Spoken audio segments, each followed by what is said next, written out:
Good morning.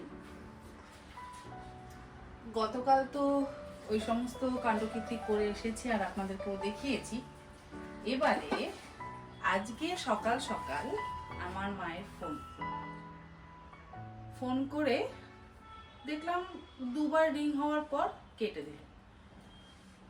এরকম মা কখনো করে না, আর সকাল সকাল মা কিন্তু কখনো ফোন করে না। মা ফোন করলে হয় ওই 11:30 12টা বা সন্ধ্যের দিকে, জানে নাতি অফিসে যাবে তারপরে করে। আর তা না হলে আমার কাজকর্ম শেষ হয়ে গেলে ওই সন্ধ্যের দিকে করে। আবার কখনো কখনো ওই 3টে 3:30 নাগাদ করে। আজকে একদম সকাল সকাল আমাকে ফোন করে বলছে, তুই ভালো আছিস তো? হ্যাঁ ভালো আছি। না, আমার না শরীরটা ঠিক নেই। কেন, কি হয়েছে তোমার? না, কাল সারা রাত ঘুম হয়নি। কালকে দেখলাম তুই হাতে গ্লাভস পরে রান্না করছিস। তোর হাতে কি হয়েছে? কেন গ্লাভস পরেছিস? ভগবান, আমি এখন নেলস বানিয়েও একটা বিপদে পড়ে গেছি, যে মা সারা রাত না ঘুমিয়ে চিন্তা করে করে শরীর খারাপ করে ফেলছে। আমি বললাম, না, আমি নেল পালিশ পরেছি, তাই জন্য আমি গ্লাভস পরেছি। অত ডিটেলে বলিনি যে নেলস কি, তাহলে আবার আমাকে অনেক কিছু ডিটেলে মাকে বোঝাতে হবে। তো ভাবুন তাহলে, আমার হাতের গ্লাভস পরা দেখে মার মোটামুটি রাতের ঘুম উড়ে গেছিল। তাকে আবার বোঝালাম যে না, কিছু হয়নি, আমি একদম ঠিকঠাক আছি। বললো, আমি ভাবলাম হাত হয়তো পুড়ে টুড়ে গেছে, তা না হলে হাত জ্বলছে, লঙ্কা টঙ্কা ব্যবহার করিস তো রান্নাতে। মানে নানান রকম কিছু ভেবে চিনতে সে সারা রাত না ঘুমিয়ে কাটিয়েছে এবং সকালবেলা আমাকে ফোন করে। তারপরে আমি আবার মোটামুটি আমার যতটা সম্ভব ততটা বোঝালাম, বুঝিয়ে তাকে আশ্বস্ত করলাম যে না, আমার কিছু হয়নি, আমি একদম সুস্থ আছি, আমার হাত পুড়েও যায়নি, আমার হাতে লঙ্কা টঙ্কা লেগে হাত জ্বলছেও না, আমি নেল পালিশ পরেছি বলে আমি গ্লাভস পরে ভিডিও করেছি। জানি না কতটা বুঝলো, হয়তো এই ভিডিওগুলো দেখবার পর পুরোটা বুঝতে পারবে, তাহলে আবার ফোন আসবে। মানে নেলস বানিয়েও আমার সব থেকে জ্বালা হচ্ছে আমার মাকে নিয়ে, যে হাতে কিছু হয়েছে। তোরা তো শরীর খারাপ হলে বলিস না, লুকিয়ে যাস, তাই জন্য কি হয়েছে সেটা আমাকে এখন বল। যাকে আশা করি মায়ের ডাউট ক্লিয়ার হলো। আর জানি মা চিন্তা তো অবশ্যই হয়, কিন্তু এমন অদ্ভুত অদ্ভুত চিন্তা করে যে সেই চিন্তার কোনো মানে সীমা পরিসীমা নেই। ওই যে সারা রাত ঘুমোয়নি, আজকে যে সকালে তার শরীরটা খারাপ হলো, মানে এখন আমার নিজের অপরাধী লাগছে যে আমি নেলস বানিয়েছি, আমার মায়ের ওই নেলস বানানোর জন্য শরীর খারাপ হয়ে গেল। এবার এই শরীর খারাপের থেকে যদি বেশি কিছু হয়ে যায়, কারণ অলরেডি পেসমেকার বসানো আছে, আরো নানান রকম সমস্যা, প্রেশার তো অলরেডি বেড়ে গেছেই, আমি বুঝতেই পারছি। তো এবার এর থেকে যদি আরো বেশি সমস্যা কিছু হয়, তাহলে আমি কি করব? তাহলে তো আবার তাকে নিয়ে আমাকে চারনকে অ্যাডমিট করতে হবে। মানে ভাবুন, আমি হাতে গ্লাভস পরেছি, এটা আমার মায়ের একটা বিশাল চিন্তা, এবং তার জন্য সে কিন্তু শরীর খারাপ করে ঘরে শুয়ে আছে। এরকম অনেক কাহিনী, অনেক ঘটনা আমার মায়ের আছে। যাকে আমি সকাল সকাল একটু রাজমা সেদ্ধ করে নিয়েছি, রাজমার টিক্কি বানাবো। ওই যে সেদিনকে রাজমাটা ভিজিয়ে রেখেছিলাম, তো সেটা এতদিনে সেদ্ধ হলো। কাল তো এই সমস্ত কিছুই করতে পারিনি, আর ওটা দিয়ে টিক্কি বানাবো। ছেলে এখনো বেরোয়নি অফিসে, ও অন কলে রয়েছে, সকাল সকাল ওর কল চলে। ছেলের খাবার রেডি, আমি ভাবছি আমার জন্য একটু কফি বানাই। আর সুস্মিতা এসছে আজকে, সুস্মিতা এসে যা যা ক্লিন করবার সেগুলো করছে। সুমিতা আমাকে জিজ্ঞাসা করেছে যে সুস্মিতা কি কি করে। সুস্মিতা অনেক কিছু করে, মানে আমার সবজি বাছা, ডাস্টিং করা, এই খাটের তলাগুলো মোছা, মানে যা যা এক্সট্রা কাজ যেগুলো আমার দ্বারা হয় না সেগুলো আমি সুস্মিতাকে দিয়ে করাই। এক এক সময় এই কিচেনের ক্লিনিং এর কাজেও আমি সুস্মিতার হেল্প নিই, মানে সুস্মিতা আমার অনেক কিছু করে। তবে এক এক সময় ও আসতে পারে না, ও এলে আমার ভীষণ উপকার হয়। এখন সে অসুস্থ হয়ে বাড়িতে শুয়ে আছে, রান্না বান্না তো তাকেই করতে হবে, সে তো কাজের জন্য কোনো হেল্পিং হ্যান্ড রাখে না। আমার মা এই যে এত অসুস্থ হওয়ার পর সুস্থ হয়ে বাড়িতে ফিরলো, সে কিন্তু কোনো হেল্পিং হ্যান্ড রাখেনি। উইদাউট এনি হেল্পার আমার মা সমস্ত কাজ করে, মানে ঘর মোছা, বাসন মাজা, রান্না করা, কাপড় কাচা, সব কিছু একা করবে। আমি বলে বলে একটা লোক রাখাতে পারিনি, রীতিমতন আমার সঙ্গে অনেক রাগারাগি হয়েছে। দিদি লোক নিয়ে বাড়িতে কাজ করিয়ে বসে আছে, পরের দিন সেই লোককে বলে দিল আসতে হবে না, মানে নিজেরা করব, কিছুতেই কারোর হেল্প নেব না। এখন বলছে আমার সব সময় লোক দরকার। আমি জানি সেটাও কিন্তু জাস্ট দুদিনের জন্য, দুদিন কোনো লোক রাখবে, দুদিন পরে যখন দেখবে সবকিছু পরিষ্কার টরিষ্কার হয়ে গেছে, পরিষ্কার হয়ে যাওয়ার পর আবার বলবে না না আমার দরকার নেই, আমি একাই সব করতে পারি। সে লোক রাখবে না, আমি কোনোদিন আমার মাকে কোনো লোক রাখাতে পারি। এই সব কথা কিন্তু শুনবে ভিডিওতে, আবার সেগুলো ফোন করে আমাকে বলবে। ওই আমার সেজো পিসি আর আমার মা আমার ভিডিওর জন্য অপেক্ষা করে বসে থাকে। আর এগুলো হচ্ছে তুলাই পাঞ্জির চাল। আমাকে বর্ণালী জিজ্ঞাসা করেছিল যে তুমি 1 বছর চাল কি করে স্টোর করে রাখবে। এই যে ওনারাই বলেছেন, লাস্ট ইয়ার এই ব্যাগগুলোতে করে ওনারা চাল দিয়েছিলেন, আমি ব্যাগগুলো যত্ন করে রেখে দিয়েছিলাম। যেরকমভাবে প্লাস্টিকে করে চালগুলো দিয়েছে ঠিক সেইভাবেই আমি চালগুলোকে ব্যাগের মধ্যে ঢুকিয়ে নিয়েছি। এবারে ব্যাগের মুখটাকে আটকে দেব। কোনো রকম নিম পাতা বা শুকনো লঙ্কা, তেজপাতা কিন্তু আমি ব্যবহার করি না। তবে যদি সেদ্ধ চাল বেশি দিন স্টোর করে রাখতে হয় তাহলে নিম পাতা বা তেজপাতা ব্যবহার করে রাখলে অনেক দিন চাল ভালো থাকে, চালে পোকা লাগে না। তা না হলে ডাল ফলে তো পোকা লাগে, আর আমাদের কলকাতায় তো ময়েশ্চার ভীষণ বেশি। তো তেজপাতা আর নিম পাতা দিয়ে কিন্তু চাল অনেক দিন রাখা যায়। আমি এবার এগুলোর মুখ বেঁধে দেবো, দড়ি দিয়ে বেঁধে উপরে রেখে দেবো। একটা 5 কেজি খুলেছি, ভাত তো খাই আমরা খুব অল্প, আমি আর ছেলে, তো ওই 5 কেজি আমাদের মনে হয় 3 মাস কি 4 মাস যাবে।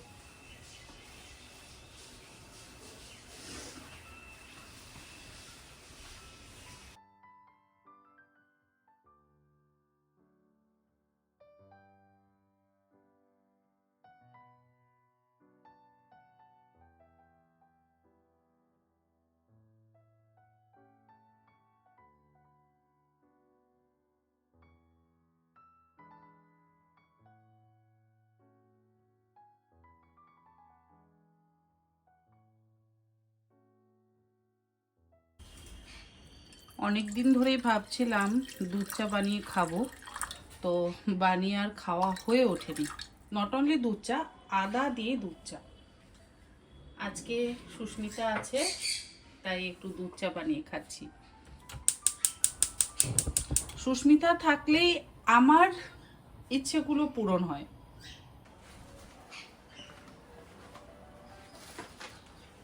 বাড়িতে তো কেউ চা খায় না, ছেলে একদমই খায় না।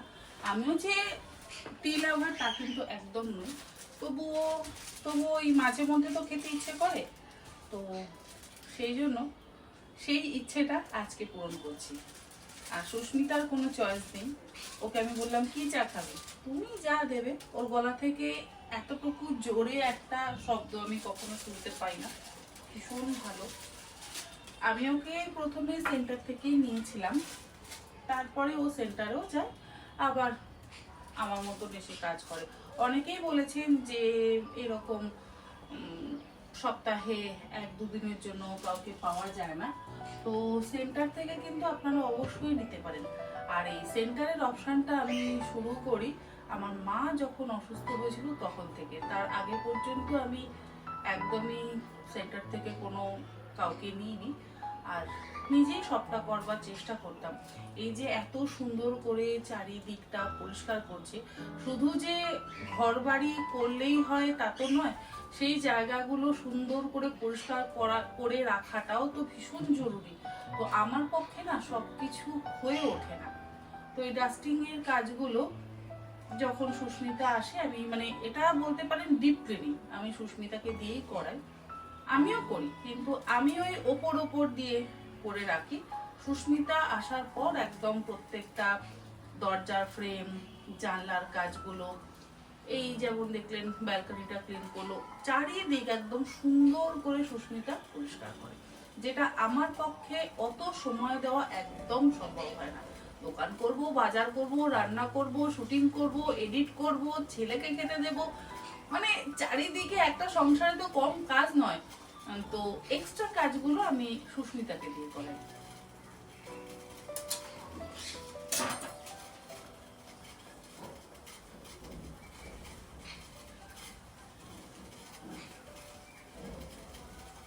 এই এই ধরনের নেলস নিয়ে তো কাজ করা অভ্যেস একদমই নেই, একটু অসুবিধা হচ্ছে, তবুও খুব চেষ্টা করছি বাঁচিয়ে বাঁচিয়ে করবার।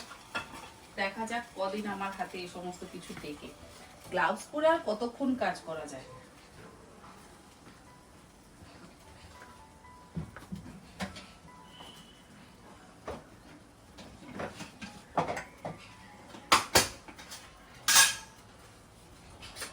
এই যে ছোট এলাচের যে খোসাগুলো ছাড়িয়ে রাখি, সেগুলো এরকম চায়ের জলের মধ্যে দিয়ে দিই।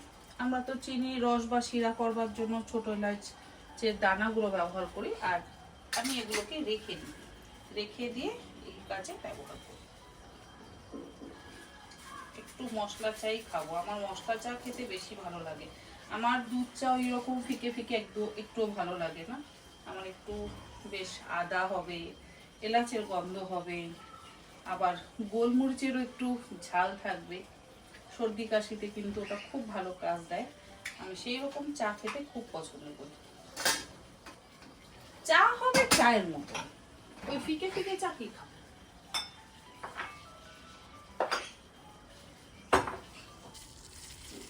আমার মতন এরকম মশলা চা খেতে কে কে পছন্দ করেন জানাবেন।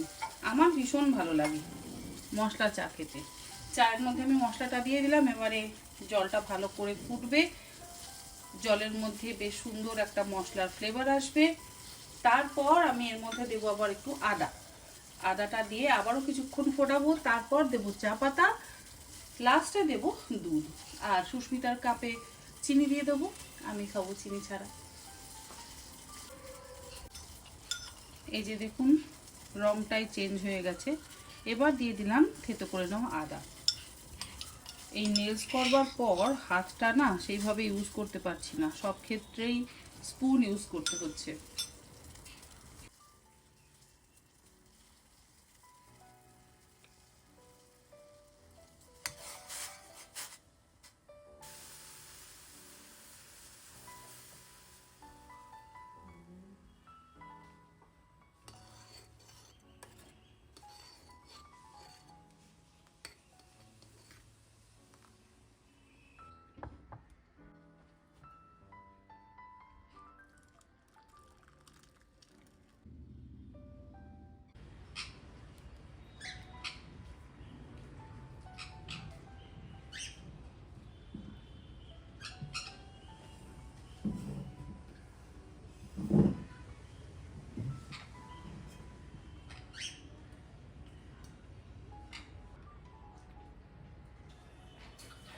আজকে করব ফুলকপি দিয়ে কই মাছের ঝোল।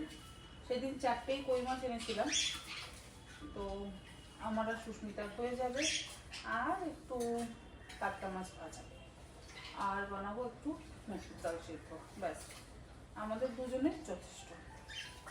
রাতের রান্না আবার আলাদা, কারণ সে বলে গেছে হামাস তো আছি, আবারও পিটা ব্রেড বানাতে হবে, আর চিকেন করা আছে।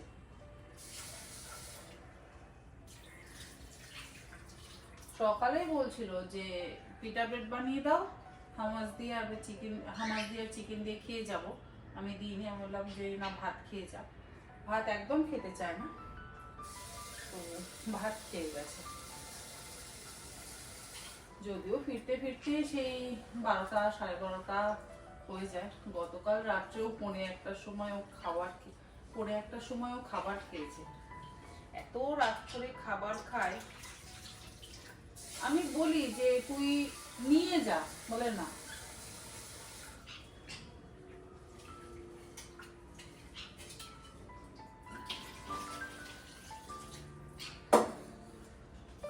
বলে বাড়ি এসেই শান্তি মতন খাবার খাবো, তো তুমি দিয়ে দিও না, তাহলে আমার ওখানেই খেয়ে নিতে হবে।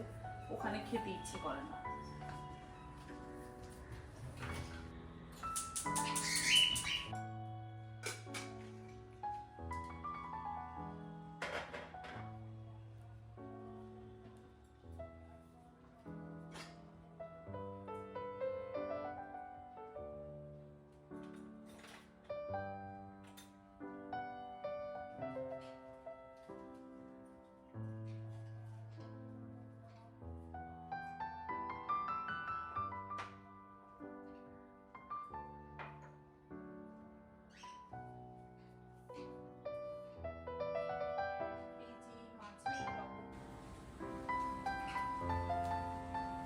এই যে হাতে আবার গ্লাভস পরে নিচ্ছি। মাগো দেখো, হাতে আমার কিছু হয়নি, হাত একদম ঠিকঠাক আছে। আমি জানি তোমার চিন্তাটা একটু বেশি, তো চিন্তা করো না। হলুদ লাগবে বলে নেলস যাতে নষ্ট না হয় সেই জন্য গ্লাভস পরতে হচ্ছে। সাজার কি ঠেলা আমাদের, না? এখন আমাদের গ্লাভস পরে কাজ করতে হচ্ছে না।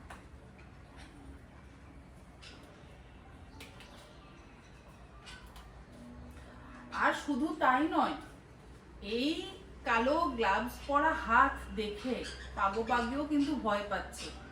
আবার আমার হাতের ওই নখ তো ওরা কখনো দেখেনি। আমি যখনই কিছু খাবার খাওয়াতে যাচ্ছি আগে এরকম করে সরে যাচ্ছে। মানে ওরা কখনোই তো আমার হাতে ওরকম নখ দেখেনি, সে এরকম করে সরে যাচ্ছে। সে না, নেওয়া যাবে না।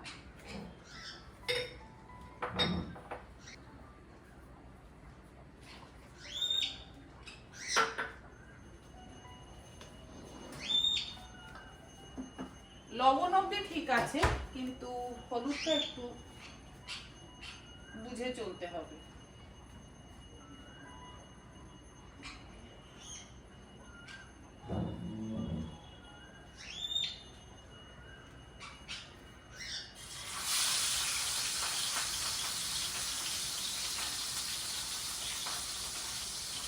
আগে 3 পিস কাতলা মাছের পেটি ভেজে নিচ্ছি ডালের সাথে খাওয়ার জন্য, আর তারপর ওই তেলেই কই মাছগুলো ভেজে, ফুলকপিগুলো ভেজে ঝোল করে নেব।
এই মাছের ঝোলের স্বাদ কিন্তু অসম্ভব ভালো হয়।